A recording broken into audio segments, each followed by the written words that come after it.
estaba diciendo a mi hijo, mira, no sé, la inercia de estar acompañando una conversación, no lo está entendiendo, pero está asistiendo con la cabeza, ¿no? Y la verdad que me gustaría, la verdad, me encanta, es una bendición cuando escucha uno hablar en inglés de esta manera. Doy las gracias al Señor por tener hermanos que hablan en inglés y pueden traducir para aquellos que nos están visitando y hablan inglés y están en proceso de hablar español, así que es estupendo. Alabo al Señor por la vida de nuestro hermano Tiago, por Raquel también y por Gary. Muy bien, en el día de hoy estaremos viendo una serie de mensajes, a partir de este domingo, un mensaje acerca de la epístola que escribe Santiago, y estaremos viéndola de manera expositiva. Y siempre que nosotros estudiamos un libro, una epístola, de manera expositiva extraemos muchas cosas interesantes e importantes de la palabra del Señor. Así que invito a los hermanos que abran sus Biblias en Santiago, en el capítulo 1, y vamos a leer del versículo 1 al 4. Eso. Vamos a leer del versículo 1 al versículo 4, y dice la palabra del Señor: Santiago, siervo de Dios y del Señor Jesucristo, a las 12 tribus que están en la dispersión, salud. Hermanos míos, tened por sumo gozo cuando os halléis en diversas pruebas, sabiendo que la prueba de vuestra fe produce paciencia, mas tenga la paciencia su obra completa, para que seáis perfectos y cabales, sin que os falte cosa alguna. Amén. Hasta aquí la palabra del Señor. Bueno, primeramente nosotros reconocemos aquí el autor de esta epístola, que es Santiago. ¿Y qué Santiago es? Bueno, Santiago, el hermano de Jesús, es el que escribe esta carta, esta epístola por inspiración divina, ¿verdad? ¿Y a quién está escribiendo Santiago? Bueno, Santiago está escribiendo, y lo dice aquí claramente, está escribiendo a estas 12 tribus que están en la dispersión, lo cual nosotros entendemos que son judíos que se han convertido al cristianismo, ¿verdad? Y están recibiendo esta epístola que Santiago escribe para ellos. Decir también que Santiago expresa el carácter con el que escribe esta epístola. Y la palabra del Señor nos dice: siervo de Dios. Siervo de Dios y del Señor Jesucristo. Este es el carácter con que Él se quiere presentar a los suyos, como siervo, como esclavo, que también significa esta palabra, que en griego significa doulos, que es esclavo. Y nosotros sabemos que un esclavo es aquel que vive en servicio, en dependencia del amo, ¿verdad? Cuando nosotros vemos siervo, esclavo, más bien va apuntando a lo que era un esclavo en este tiempo. Y un esclavo en este tiempo no tenía voluntad propia, la voluntad que tenía estaba condicionada a la de su amo. ¿Por qué? Porque todo dependía del servicio que realizara el esclavo dentro de la casa de aquel que lo había comprado, que era su dueño. Así que vivir para el esclavo era decir así: yo tengo que congratularme, perdón con esta palabra, congratularme, yo tengo que vivir de tal manera que mi amo esté siempre contento con mi servicio, con aquello que yo desempeñe aquí en su casa. Bueno, un siervo de Jesucristo, un siervo de Dios, como aquí el apóstol Santiago se presenta, está diciendo: yo vivo para agradar a mi Dios. Yo vivo para estar haciendo la voluntad de mi Dios. No es mi voluntad, no es mi deseo, porque entiendo que mi deseo, la voluntad que yo tenía antes de conocer al Señor, es una voluntad que ya no vale para este tiempo. más bien me revela el Señor. Yo vivo para mortificar esa voluntad del viejo hombre y yo vivo ahora con la voluntad de agradar a mi Dios. Bueno, la palabra del Señor también nos indica que esta carta, esta epístola fue escrita ya por el año 44 aproximadamente después de Cristo, ¿vale? Y también, hermanos, tenemos que ver que el marco histórico en el cual el apóstol Santiago está escribiendo esta carta era un marco realmente difícil, complicado, el que vivían los receptores.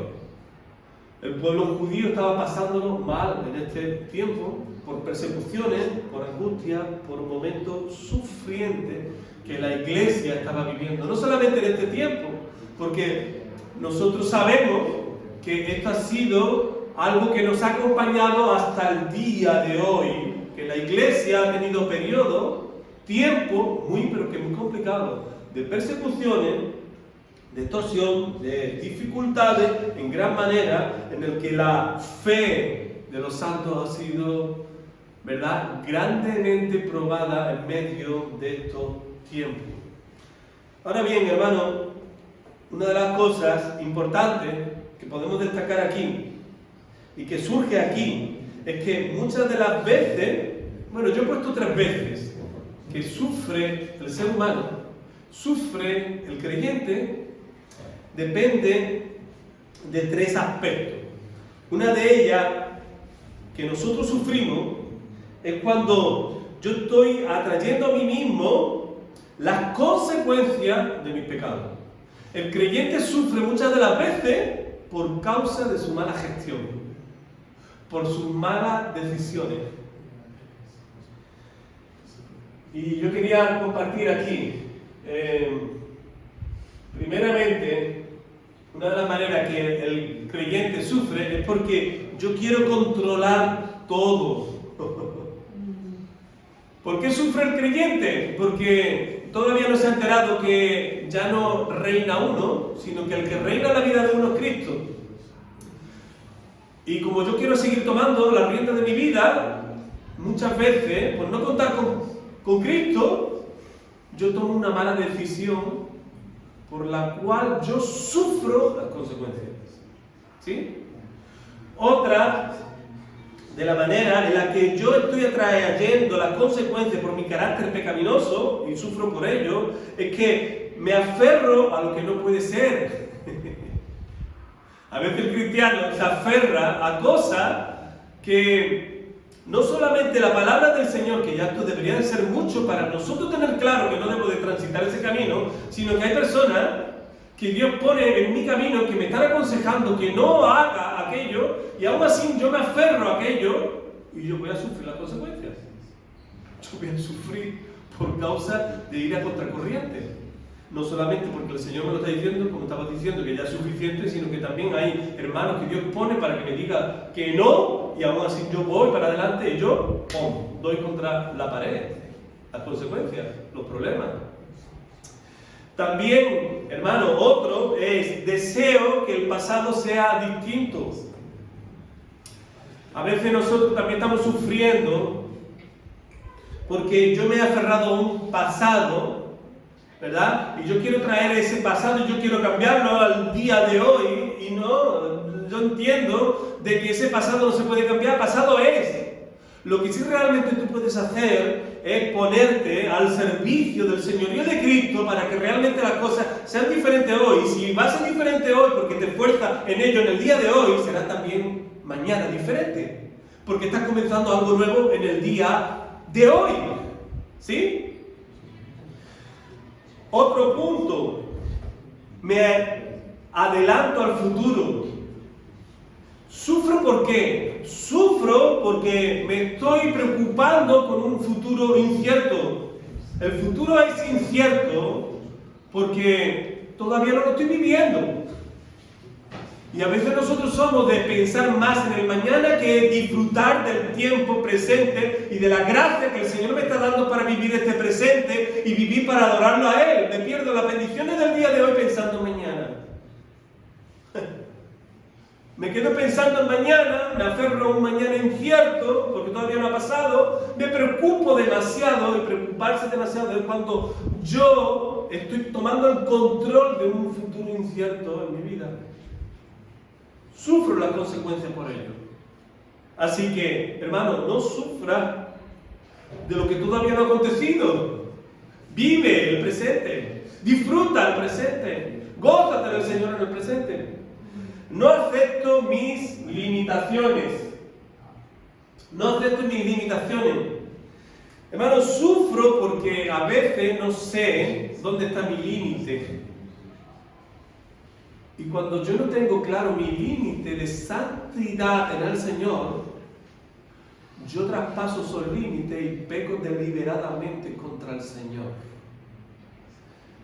Hermano, déjame recordarte una cosa importante. Nuestra libertad en Cristo tiene límites. Si rebasa esos límites de santidad, sufrirá las consecuencias. ¿Quieres disfrutar? ¿Quieres vivir apasionadamente en el Señor? ¿Quieres más del Señor? Son dentro de esos límites que nosotros disfrutamos y nos gozamos en el Señor.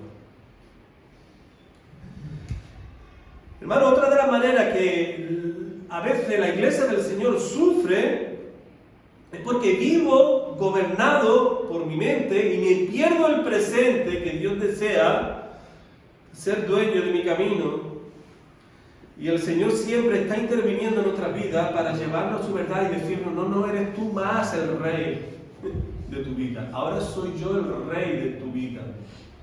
Ahora yo soy el rey de tu camino y yo soy el que ordeno tu caminar. Jeremías, bueno, no lo tengo. Jeremías 10:23 dice: conozco, Jehová, que el hombre no es señor de su camino, ni del hombre que camina es el ordenar su paso. Jeremías 10:23. Conozco, Jehová, que el hombre no es señor de su camino, ni del hombre el ordenar su paso. Hermano, segundo punto por el cual nosotros muchas veces sufrimos es porque el que nosotros seamos de Dios, nosotros vamos a ser perseguidos, nosotros vamos a sufrir. El hecho de decir: yo soy creyente, yo soy cristiano, y los tiempos se están poniendo de tal manera que lo vas a ver, que no va a faltar mucho, y ya hay muchos que están sufriendo, ¿vale? La iglesia perseguida, en los lugares donde están perseguidos, allí se ve claramente. Pero no va a tardar mucho que esto pase también en Occidente. Que nosotros suframos por decir: yo soy cristiano. Bueno, y esto no te debe de coger de susto, porque ahora sí, en Mateo 5, 11, 12 dice el Señor en sus palabras: bienaventurado soy cuando por mi causa os vituperen y os persigan y digan toda clase de mal contra vosotros, mintiendo. Gozaos y alegraos, porque vuestro galardón es grande en los cielos. Porque así persiguieron a los profetas que fueron antes de vosotros. Así que el ser cristiano va a ser consecuencia de ser perseguido y de sufrir por ser cristiano. ¿Vale?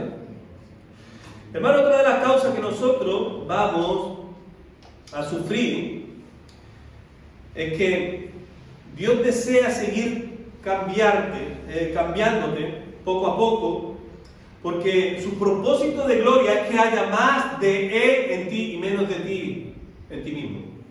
Y eso duele. Eso te va a hacer sufrir. Cuando tú dices: Señor, yo quiero más de ti. ¿Tú sabes lo que implica eso? Que vas a tener que dejar cosas que te gustan de ti. Cosas que tú entiendes que tu identidad está por esa causa que tú amas. Y el Señor quiere quitar eso de ti, y eso duele, eso te va a hacer sufrir. Hermano, déjame decírtelo con las palabras de Juan 3:30, cuando Juan el Bautista dice: es necesario que Él crezca, pero que yo mengüe. Es necesario que Él crezca, pero que yo mengüe. Bueno, lo que estamos nosotros viendo aquí, la epístola de Santiago, y Santiago hablando a esta iglesia, es cuando le dice: hermanos míos, versículo 2, Tened por sumo gozo cuando os halléis en diversas pruebas. Bueno, fijaros bien que el apóstol no está diciendo aquí, si os halláis en diversas pruebas. Mirad lo que os estoy diciendo, cuando os halléis en diversas pruebas. No. Él está dando por hecho, él está diciendo, cuando os halléis en diversas pruebas. Está diciendo a tiempo presente. No está hablando de futuro, está hablando de una iglesia que está sufriendo, que está pasando por momentos difíciles por ser cristiano, por haber declarado y manifestado que son cristianos.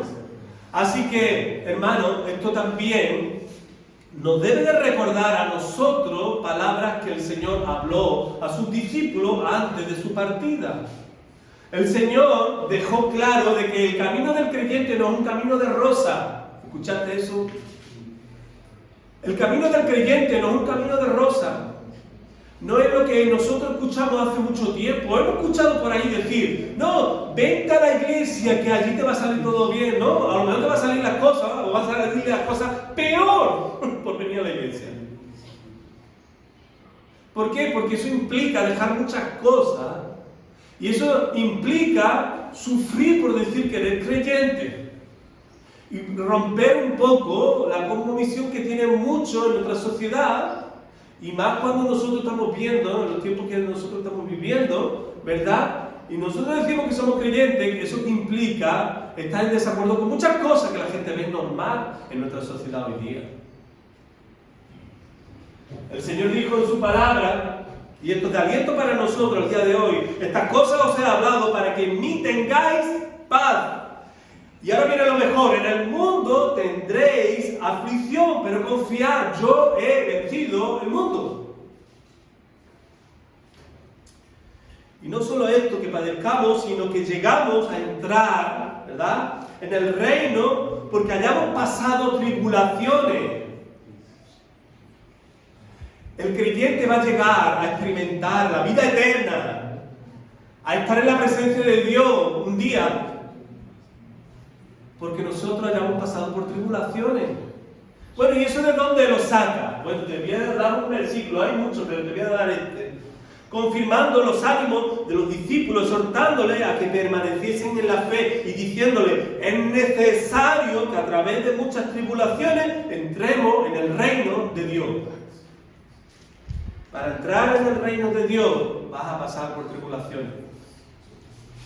Había un eslogan en un centro de recuperación para toxicómanos que decía así, en la misma puerta, dice, no se llega a Canaán sin pasar por el desierto. No se llega a la tierra prometida sin pasar por el desierto. Esto es así. ¿Quieres más del Señor? Vas a sufrir por amor a su nombre. ¿Quieres aprender más del Señor? Nosotros te decimos, ven, sigue aprendiendo con nosotros, pero que sepa que eso implica dejar cosas y eso significa también sufrir por amor a Cristo. Los tres principios que nosotros vamos a abordar aquí, mira, ahora viene aquí el texto de antes que lo he puesto mal. Pregunta. ¿Por qué debemos de gozarnos cuando pasamos por pruebas, como nos dice la Escritura?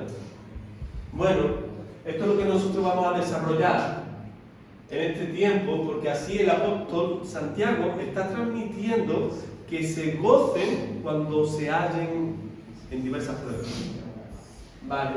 Primeramente, Dios sabe lo que está haciendo en todo momento para bien nuestro. Dios sabe lo que está haciendo en todo momento para bien nuestro. Hermano, lo que el apóstol Santiago le está diciendo a su audiencia, a aquellos que están recibiendo esta epístola, ¿verdad?, es que estos tienen que entender que Dios está permitiendo, y no solamente permitiendo estos padecimientos, estas pruebas, sino que está haciéndolo para que ellos entiendan y sepan en ese entendimiento más del Señor en medio de esas pruebas que están padeciendo.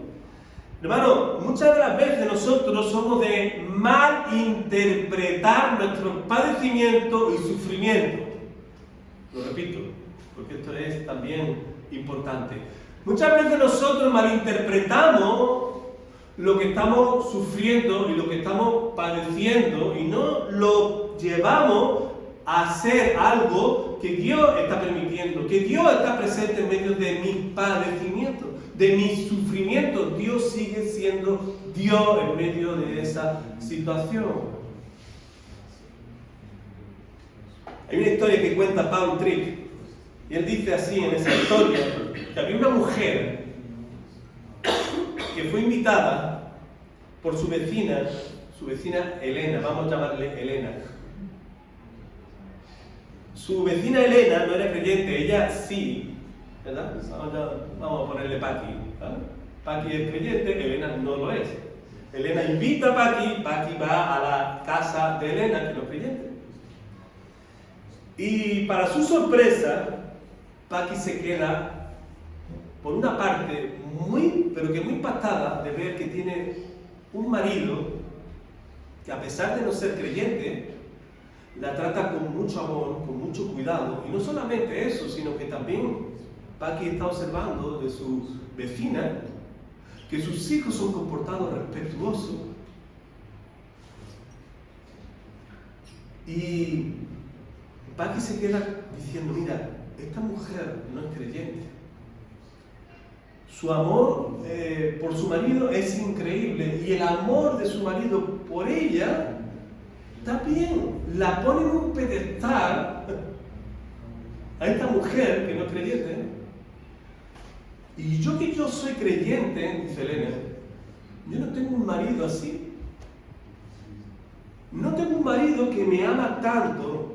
Y mis hijos no saben de comportamiento porque por circunstancias entre nosotros no hemos sabido involucrarle estas cualidades de respeto y de educación a nuestros hijos. Esta mujer entra en paranoia y se queda diciendo, no estoy entendiendo nada, cuando nosotros debiéramos de tener cosas que realmente fueran para ser un modelo para los demás. No lo estamos siendo, y este modelo de comportamiento lo estamos viendo los otros. Bueno, yo creo que a veces nosotros hemos visto cosas así muy parecidas, ¿verdad? No tienen al Señor, pero son gente buenísima, gente muy comportada, gente que nosotros decimos, wow, parece que solamente le falta que tengan al Señor en su vida. Bueno, lo que está diciendo esta historia, y Paul Tripp después desarrolla, que muchos cristianos son como Elena, ¿verdad? Como esta creyente, con expectativas y miras muy altas que no les permite lidiar con la vida en un mundo caído, en una situación cotidiana en el que, en medio de la situación que no sea muy deseable y que no sea de muy buen gusto para mí, yo no me puedo olvidar de buscar al Señor en medio de mis luchas y de las cosas que yo estoy intentando de cambiar el día de hoy. A mí no se me puede olvidar quién es Cristo en mi vida, la adoración del Señor y la búsqueda de Él para que se cambien las cosas que no me gustan dentro de mi alrededor. Yo no me puedo olvidar de que yo soy débil y el Señor es fuerte, y fuerte para cambiar mi situación, la cual estoy viviendo, y que no me debo de conformar, sino que tengo que poner mi vida en las manos del Señor para que el Señor cambie y transforme lo que no me gusta. Te lo digo con las palabras de 2 de Corintios, capítulo 4, versículo 7 al versículo 12. Mira lo que dice aquí el apóstol Pablo, siendo inspirado por el Señor. Ahora tenemos esta luz que brilla en nuestro corazón, pero nosotros mismos somos como frágiles vasijas de barro que contienen este gran tesoro. Esto deja bien claro que nuestro gran poder proviene de Dios, no de nosotros mismos. Por todos lados nos presionan las dificultades, pero no nos aplastan. Estamos perplejos, pero no caemos en la desesperación. Somos perseguidos, pero nunca abandonados por Dios. Somos derribados, pero no destruidos. Mediante el sufrimiento, nuestro cuerpo sigue participando de la muerte de Jesús, para que la vida de Jesús también pueda verse en nuestro cuerpo. Es cierto, vivimos en constante peligro de muerte porque servimos a Jesús para que la vida de Jesús sea evidente en nuestro cuerpo que muere. Así que vivimos de cara a la muerte, pero esto ha dado como resultado vida eterna para ustedes. Lo que está dejando aquí claro el Señor en su palabra es que a pesar de los sufrimientos, de los padecimientos que nosotros vivamos como cristianos, lo más importante y sobresaliente, sea cual sea el momento que tú estés viviendo, es que es Cristo y solamente Cristo, el autor y consumador de nuestra fe. Nuestra fe está puesta en el Señor. Nuestra fe está solamente en Él, que da la solución y da siempre, no solamente para un momento de nuestra vida, la salvación, sino que la salvación se manifiesta en lo suyo, sea cual sea el momento que tú estés pasando. Y si no te da la salvación, aquello que tú quieres, para aquello que estás sufriendo, te va a dar la fortaleza que tú necesitas para pasar por ese momento. De modo que podemos decir que lo que te acontece y no ves bien y sufres, no es para que te enfoques en ello, sino en Dios. ¿Está claro? Lo que Santiago le está diciendo aquí, mira, la importancia no es esto, lo que estés sufriendo. La importancia en medio de lo que estés sufriendo y no os gusta, es Dios. Esto no puede desviar vuestra atención, esto no puede despistar, esto no puede sacar de lo que habéis creído un día, es para que sigáis poniendo la mirada en el Señor, aún y a pesar de que estéis sufriendo y lo estáis pasando mal. Hermano Pablo, como Santiago, se enfoca en Dios y no en las circunstancias, entendiendo que las pruebas, debilidades y sufrimientos no son errores divinos. Dios no se ha equivocado. Tú no estás sufriendo un accidente en el que Dios no sepa de ese accidente. No, Dios sabe todo. Dios está en todo. Hermano, sino lo más crucial del plan de Dios es que tú entiendas que en medio de lo que no entiendes, cuando te encuentres en diferentes pruebas, tú tienes que pensar de esta manera. Dios quiere alejarme de la seguridad que deposito en cualquier cosa que no sea Él. Así que me hace un vaso frágil para mostrarme que no puedo confiar en mí mismo. Métete eso en la cabeza. Los sufrimientos te muestran de que tú no puedes confiar en ti mismo, sino en Dios. ¿Para mostrarme qué? Para mostrarme que no puedo confiar en mí mismo. Después utiliza las pruebas para revelar el poder de Jesucristo viviendo en mí. Dios quiere alejarme de la seguridad que deposito en cualquier cosa que no sea Él. Solamente una mirada, déjame preguntarte. Y no me responda, pero respóndete a ti. Cuando tú sufres, cuando te viene algo inesperado, tú quieres buscar ansiosamente una solución y hasta que a veces te olvida de pegarle a la primera puerta que es Cristo. Tú quieres hacer las cosas ya, tal cual sufre y padece, tú quieres buscar la solución y la buscas tú. ¿Es verdad o no es verdad? Eso habla de la seguridad que nosotros depositamos en nosotros mismos, que no nos damos cuenta hasta que no sufrimos para darnos cuenta que yo quiero seguir siendo el que toma la rienda y el control de mi vida. Y lo que el apóstol Santiago está diciendo aquí, mira, en momentos de sufrimiento, míralo a Él, gózate en Él en medio de esa situación. No busques tú la solución, no te preocupes, no te aferres en dar una solución al problema, sino gózate en el Señor. ¿Por qué? Porque Él lo está permitiendo, porque Él está en el control de todo lo que está pasando. Y esta última parte, después se utiliza las pruebas para revelar el poder de Jesucristo viviendo en mí. Y aquí está la centralidad del Evangelio. ¿Quién vive en ti? ¿Sigue viviendo tú dominando todas las cosas tú? ¿O vive y reina Cristo en ti?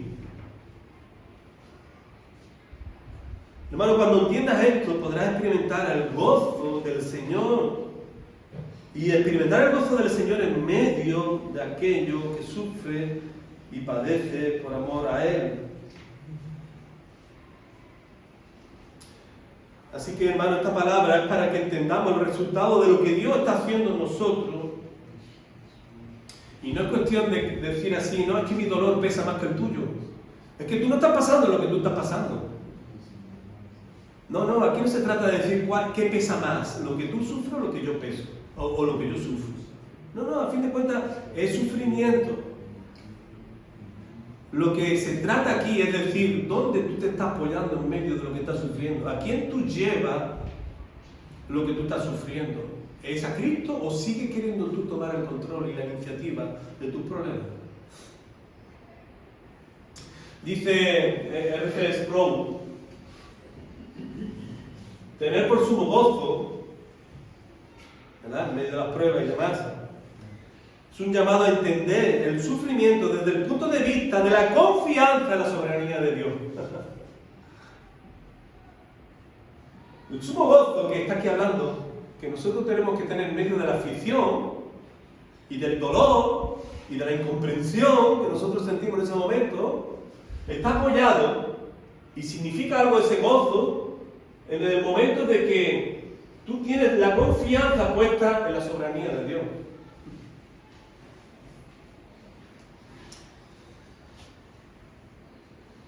Hermanos, Dios sigue haciendo su obra en nosotros, aunque no la entienda y vea que tu vida es como un rompecabezas con todas las piezas desordenadas y fuera del orden que manifiesta algo. ¿Has visto esos puzzles de 2000 piezas que están todos, ¿sabes? Y lo tienes que montar, lo tienes que clasificar y después poner uno por uno. Qué bonito es cuando ve uno la tapa, ese paisaje en su sitio. Dice que una vez había una pareja que entró en un taller en Oriente, donde se hacían alfombras. Estaba allí el artesano con la alfombra, pero la estaba haciendo al revés. Y esta pareja se quedó como diciendo, vaya desastre que está haciendo ese artesano, porque se veía fatal en la parte de al revés. Y el maestro del taller, observando la perplejidad de esta pareja, le dijo así a esta pareja, no juzguen al trabajador a su obra con solo ver el revés. No juzguen al trabajador en su obra con solo ver el revés. Hermano, lo interesante es que cuando se le da la vuelta a esa alfombra está todo realmente bien bonito. Por detrás está como todo emareñado, parece como si estuviera fuera de lugar. Pero lo interesante es cuando se le da la vuelta. Hermano, del mismo modo nosotros vemos al revés muchas veces las situaciones que vivimos, mientras que el Señor ve el otro lado que tú no estás viendo. Tú estás viendo el desorden, o las cosas que no te agradan, o que tú no lo ves bien. Pero es que lo más interesante es la perspectiva que Dios tiene sobre lo que tú ves de una manera diferente a Él. Él lo ve en el orden, con todos sus colores, bien ordenadito, y con un propósito, ¿verdad?, que Él está construyendo y está haciendo. Así que, hermano, no juzguemos al Señor ni su trabajo por las apariencias de hoy, sino de mañana. Su obra aún no está concluida.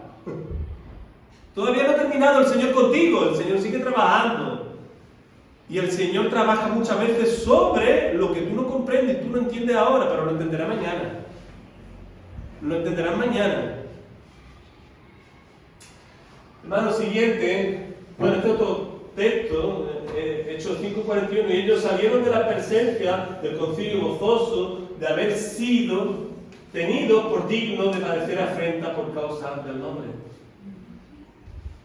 Hermanos, los discípulos habían pasado momentos difíciles, le habían dado con látigo, habían sido azotados, a la palabra, y ellos salen de haber padecido dolor, gozosos de haber sido tenidos por dignos de padecer afrenta por causa del nombre. Y hay algunos que cuando pasan un problema ya no lo vemos más en la iglesia. Hay algunos que cuando padecen algo, tienen una caída, cualquier cosa, se acabó. Hermano, siguiente, Dios empleará las pruebas para que te acuerdes siempre del Señor. Dios empleará las pruebas para que te acuerdes siempre del Señor.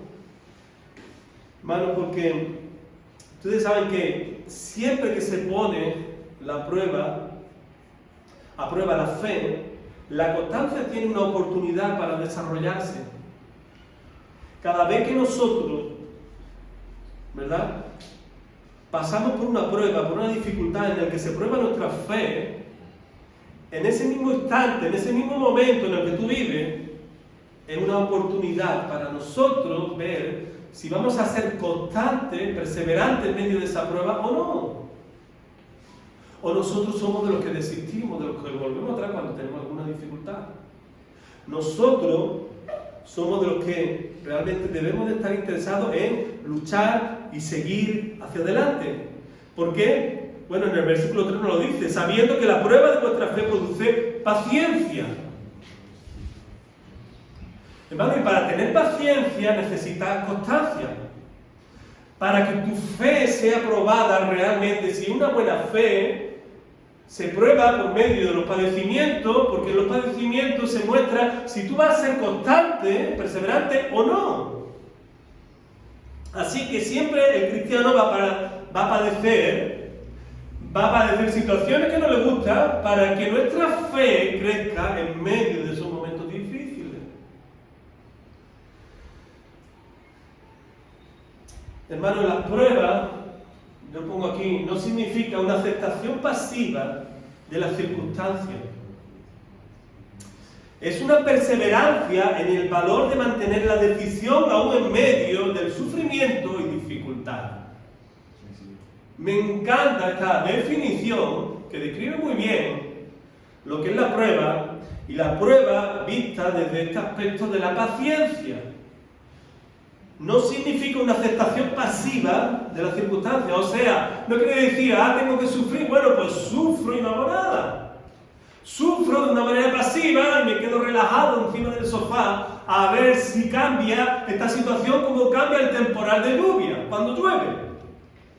Mañana será diferente y lo único que se requiere de mí es que yo me eche a dormir en medio de la situación. No. Es para que en medio de esa situación tú encuentres el valor de ser perseverante en seguir decidiendo por el Señor, aún en medio del sufrimiento y de las dificultades. Que el sufrimiento y las dificultades que está pasando no te aparten del camino de seguir a Cristo. Hermano, un diccionario normal de la calle, dice así, que la paciencia es la capacidad de soportar, sin ella no puedes caminar con Dios. La capacidad, bueno, esta no es, este es de un diccionario bíblico. Sí, es la capacidad de soportar, sin ella no puedes caminar con Dios. Y también la paciencia es la capacidad de padecer o soportar algo sin alterarse. Capacidad de saber esperar cuando se desea mucho. Otra definición. Capacidad de saber esperar cuando se desea mucho. ¿Quieres más del Señor? Tendrás que padecer esa situación de espera. Hermano, ¿por qué es importante en la fe cristiana la paciencia? Porque lo que importa en la fe se muestra en el grado de tu saber esperar. Me acuerdo de Jacob. ¿Se acuerdan de Jacob? Jacob quería a Raquel. quería a Raquel. Y el padre de Raquel le dijo, mira, vas a tener que esperar 7 años, vas a tener que trabajar 7 años para mí mientras tanto, para ganarte a Raquel. ¿Y sabes qué? El padre le mintió. Cuando llegó el momento de obtener a esa mujer que amaba, le dijo, la a su padre, le dijo, mira, es que aquí tenemos la costumbre que primeramente se casa la que es mayor, y ella no es la mayor, es Lea, entonces te tienes que casar con Lea. Y Jacob se tuvo que casar con la mujer que no quería, y tuvo que estar otros 7 años para lograr a Raquel. En definitiva, tuvo 14 años para conseguir la mujer de su vida. Y lo más curioso, que en toda esta paciencia que él tuvo que tener trabajando para su suegro mentiroso, porque no se puede decir de otra manera, en el que Jacob llega a decir, mira, esos 14 años me ha parecido poco. ¿Saben por qué le pareció poco? Porque amaba a Raquel. Porque amaba a Raquel. La paciencia, nosotros logramos tenerla en el Señor, porque amamos al Señor. Y estamos dispuestos a sufrir por Cristo, porque es el amor de nuestra vida. Y es importante ser constante en medio de la prueba, de las dificultades, de los padecimientos, y tendremos paciencia en medio de esa situación. ¿Sabe por qué? Porque amamos a Cristo. Porque lo que me mueve a padecer y sufrir lo que no quiero es porque amo a Cristo.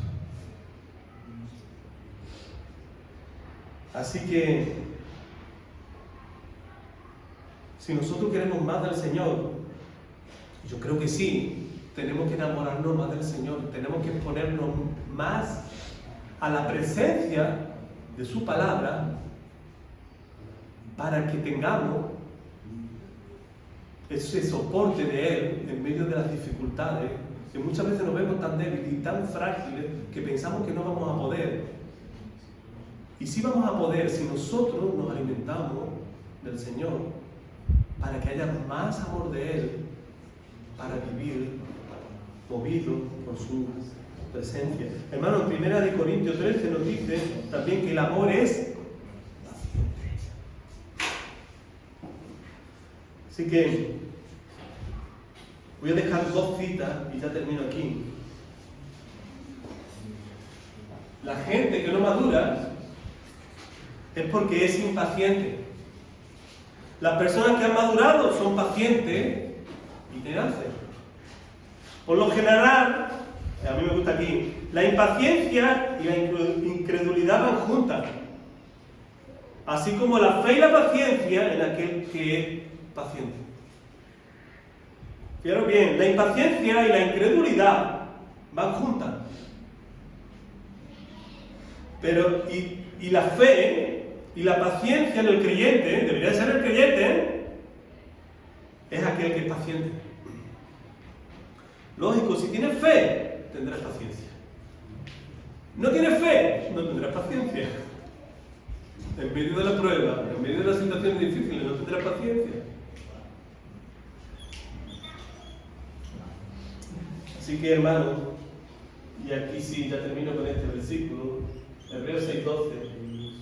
A fin que no os hagáis perezosos, sino imitadores de aquellos que por la fe y la paciencia heredan las promesas. Que el Señor permita y así haga con cada uno de nosotros, que nosotros vivamos para ser imitadores siempre de todos aquellos que han mostrado fe y la paciencia en medio de las dificultades, de los sufrimientos y de las cosas que muchas veces no entendemos, ¿verdad? Cuando estamos padeciendo y estamos sufriendo. Pero lo más importante no es eso, lo más importante es a quién tiene para salir de esos momentos de dificultades, si es al Señor o sigue siendo tú mismo como era antes de conocer al Señor. Debe de ser el Señor, debe de ser Él el que nos impulse a salir de donde nos metemos, porque las circunstancias muchas veces nos meten, ¿vale? Muy bien, vamos a terminar orando al Señor. Yo invito a que nos pongamos de pie para concluir este culto al Señor. Que el Señor nos siga dando de esta fe, ¿verdad? De esta paciencia, y no seamos semejantes, ¿verdad?, a aquellos que son incrédulos, ¿verdad?, aquellos que no tienen esta fe y que por eso no son muchas veces pacientes. Señor, muchas gracias te damos, porque tu palabra, Señor, habla con nosotros. Tú sigues entre nosotros, tú sigues vivo, Señor, porque tu palabra es viva. Y tu palabra, Señor, lo que hace siempre es revelarnos tu voluntad. Para que revelándonos, Señor, tu voluntad, nosotros sigamos lo que a ti te place, lo que a ti te agrada y lo que tú esperas de cada uno de nosotros. Señor, te pedimos que tú estés ayudándonos en medio de las dificultades que tienen nuestros hermanos, Señor. Señor, tú sabes, nos conoces a cada uno de nosotros. Tú sabes lo que estamos lidiando el día de hoy, lo que está pesando en nuestras vidas, en nuestros corazones. Tú sabes, Señor, lo que no estamos teniendo como respuesta y nos deja muchas de las veces impacientes en medio de lo que estamos viviendo. Señor, qué bueno saber, como decíamos, que tú estás en medio de lo que no entendemos, de lo que estamos sufriendo, que tú sigues siendo Dios Todopoderoso. Dios que no se nos puede olvidar que has creado los cielos y la tierra y que no hay nada imposible para ti, Señor. Tú estás en el control de lo que nosotros no entendemos y de lo que nosotros sabemos que tampoco queremos tener el control, sino entregártelo a ti para que tú tengas el control de nuestras vidas, Señor. Ayúdanos, Señor, a ser constantes y firmes en poner nuestra mirada en ti en medio de estos momentos, Padre. Porque te lo pedimos en el nombre de Jesucristo. Amén. Y que la gracia de nuestro Señor Jesucristo, el amor de Dios y la comunión del Espíritu Santo esté con toda tu iglesia aquí presente, Señor, y toda tu iglesia que adora, Señor, y glorifica tu nombre en el día de hoy, desde ahora para siempre. Amén. Amén. Amén.